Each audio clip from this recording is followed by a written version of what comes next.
Nama saya Khotibul Umam Mubarok.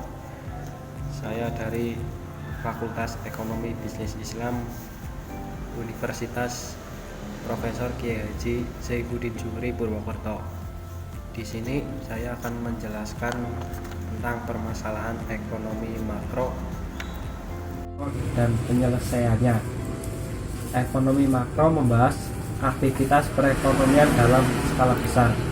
Permasalahan yang dibahas di dalamnya tidak hanya menyangkut produsen, distributor, dan konsumen, melainkan juga melibatkan pemerintah, lembaga resmi, serta pihak lain. Menurut Abdul Rahman Sulaiman dalam buku Ekonomi Makro, ekonomi makro adalah bagian dari ilmu ekonomi yang membahas kondisi negara maupun suatu kawasan secara detail dan menyeluruh. Salah satu permasalahan ekonomi yang termasuk cakupan dalam ekonomi makro adalah neraca pembayaran internasional atau neraca pembayaran balance of payment. Neraca ini memuat intisar mengenai semua transaksi ekonomi luar negeri oleh penduduk suatu negara dalam jangka waktu tertentu. Selain neraca pembayaran internasional, masih ada beberapa permasalahan ekonomi makro lainnya. Apa sajakah itu dan bagaimana cara penyelesaiannya? Berikut penjelasannya. Pertama, inflasi.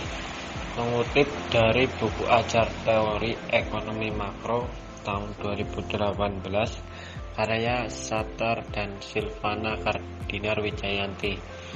Inflasi adalah naiknya harga komoditas yang disebabkan oleh tidak seimbangnya pengadaan komoditas dengan pendapatan masyarakat. Cara mengatasi inflasi dalam buku Pengantar Ekonomi Makro Kontemporer karya Ihsanuddin dan Heri Purnomo disebutkan bahwa ada dua cara untuk mengatasi inflasi, yakni dengan kebijakan moneter dan kebijakan fiskal. Kebijakan moneter dilakukan dengan menambah atau mengurangi jumlah peredaran uang. Contohnya, penerapan kebijakan suku bunga dan kebijakan operasi pasar terbuka. Sementara itu, kebijakan fiskal dilakukan dengan memenuhi penerimaan serta pengeluaran pemerintah. Lalu yang kedua, pengangguran.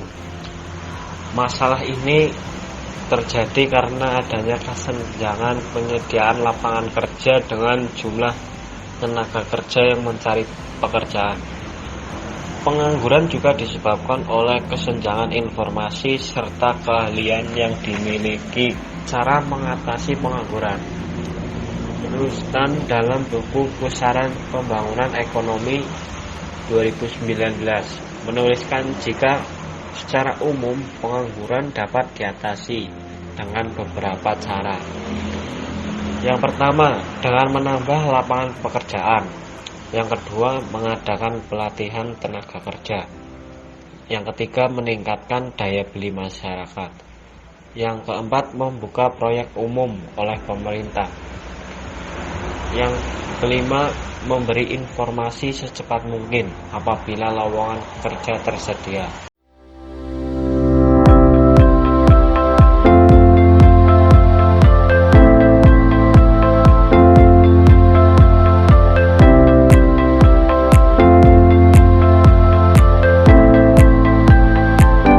Lalu yang ketiga, ketimpangan neraca pembayaran.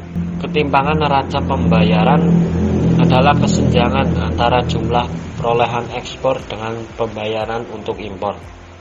Apabila biaya impor terlalu besar, devisa akan berkurang, nilai tukar uang bisa menurun, serta industri nasional berbasis impor akan mati.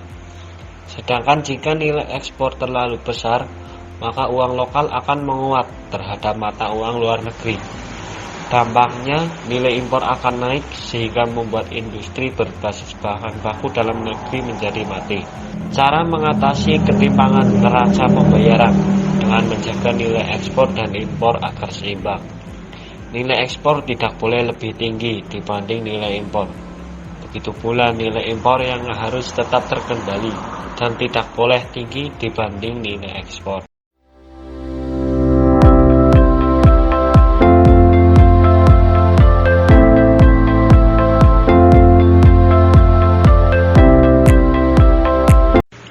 Lalu yang keempat, permasalahan pertumbuhan ekonomi.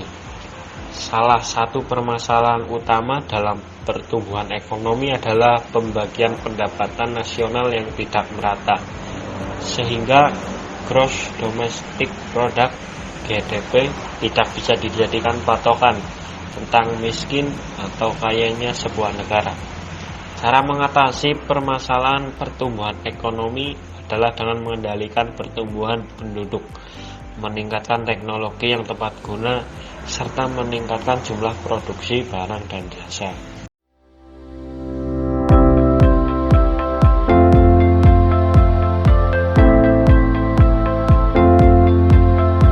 Kelima, tidak stabilnya kegiatan ekonomi.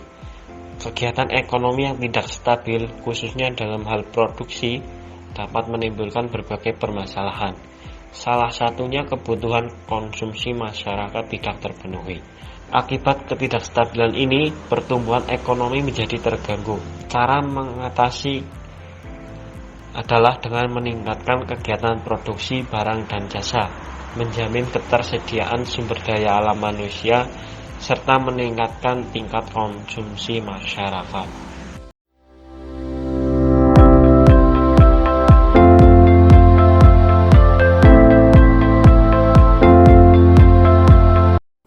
Baik, terima kasih. Tadi sedikit penjelasan mengenai permasalahan ekonomi makro yang ada di Indonesia. Sebelumnya mohon maaf apabila ada kesalahan. Wassalamualaikum warahmatullahi wabarakatuh.